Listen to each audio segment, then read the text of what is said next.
ಪುತ್ತೂರಿನ ರೇವತಿ ಎಂಬುವರ ಮನೆಯಿಂದ ಚಿನ್ನಾಭರಣ ಮತ್ತು ನಗದು ಕಳವು ಮಾಡಿದ್ದ ಪ್ರಕರಣವನ್ನ ಪುತ್ತೂರು ನಗರ ಠಾಣೆಯ ಪೊಲೀಸರು ಭೇದಿಸಿದ್ದು ಓರ್ವ ಆರೋಪಿಯನ್ನು ಬಂಧಿಸಿ ಆತನಿಂದ ಕದ್ದ ಸೊತ್ತುಗಳನ್ನು ವಶಪಡಿಸಿಕೊಂಡಿದ್ದಾರೆ.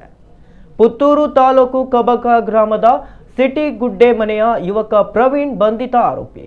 ಅಕ್ಟೋಬರ್ 12ರಂದು ರೇವತಿ ಅವರ ಮನೆ ಬೆಳಗ್ಗೆ 10 ಗಂಟೆಯಿಂದ ಸಂಜೆ 5 ಗಂಟೆಯ ಅವಧಿಯಲ್ಲಿ ಕಳ್ಳರು ನುಗ್ಗಿ ಚಿನ್ನದ ಬಳೆ, ಒಂದು ಜೊತೆ ಕಿವಿಯೋಲೆ, ಚಿನ್ನದ ಸರ ಮತ್ತು ನಗದು ಹಣ ಕಳವು ಮಾಡಿದ್ದರು.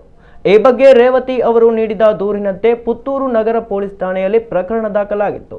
ತನಿಖೆಯನ್ನ ಕೈಗೆತ್ತಿಕೊಂಡ ಪೊಲೀಸರು ನಿನ್ನೆ ಆರೋಪಿ ಕಬಕ ಗ್ರಾಮದ ಪ್ರವೀಣ್ ಎಂಬಾತನನ್ನ ವಶಕ್ಕೆ ಪಡೆದು ವಿಚಾರಿಸಿದಾಗ ಆತ ಕಳವು ಮಾಡಿರುವುದು ಗೊತ್ತಾಗಿದೆ. ಆತ ಕಳವು ಮಾಡಿದ ಚಿನ್ನಾಭರಣ ಮತ್ತು ನಗದು ಹಣವನ್ನ ಪೊಲೀಸರು ವಶಪಡಿಸಿಕೊಂಡಿದ್ದಾರೆ. ಆರೋಪಿಯನ್ನ ಬಂಧಿಸಿ ನ್ಯಾಯಾಲಯಕ್ಕೆ ಹಾಜರುಪಡಿಸಿದ್ದು ನ್ಯಾಯಾಂಗ ಬಂಧನ ವಿಧಿಸಲಾಗಿದೆ ಎಂದು ಪೊಲೀಸ್ ಪ್ರಕಟಣೆ ತಿಳಿಸಿದೆ.